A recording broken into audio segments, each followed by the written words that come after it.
आपण बरेचदा ऐकतो, डॉक्टर सांगतात की तुमच्या पायाचे हाड वाढले. आता हाड वाढणे म्हणजे नेमके काय?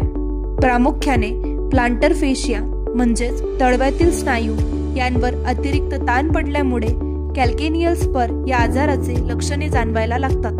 मुख्यतः हा आजार 30 ते 50 वयोगटात जास्त प्रमाणात दिसून येतो. याची कारणे जाणून घेऊयात. पायावर अतिरिक्त ताण, लठ्ठपणा, बराच वेळ उभं राहणे, अयोग्य चप्पल किंवा बूट वापरणे, फ्लॅट फूट. स्त्रियांमध्ये मुख्यतः ओबॅसिटी किंवा हॉर्मोनल चेंजेसमुळे हा त्रास होऊ शकतो. एक्सरे मध्ये अशा प्रकारे आपल्याला हाडाची वाढ दिसून येते. याची लक्षणे काय? सकाळी उठल्यावर पहिल्या पावलात तीव्र वेदना होणे हे कॅल्केनियल स्परचे मुख्य लक्षण आहे.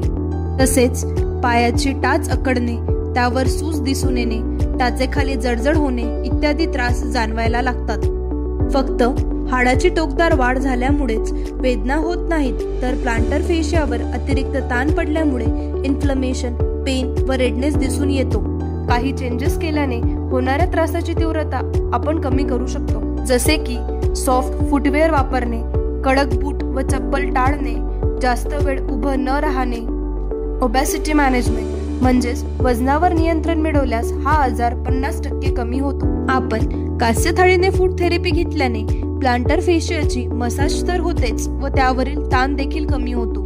यामुळे तळव्यातील जळजळ कमी होण्यास मदत होते व त्यावरील सूज तसेच दुखणे कमी करण्यासाठी हा उत्तम पर्याय आहे.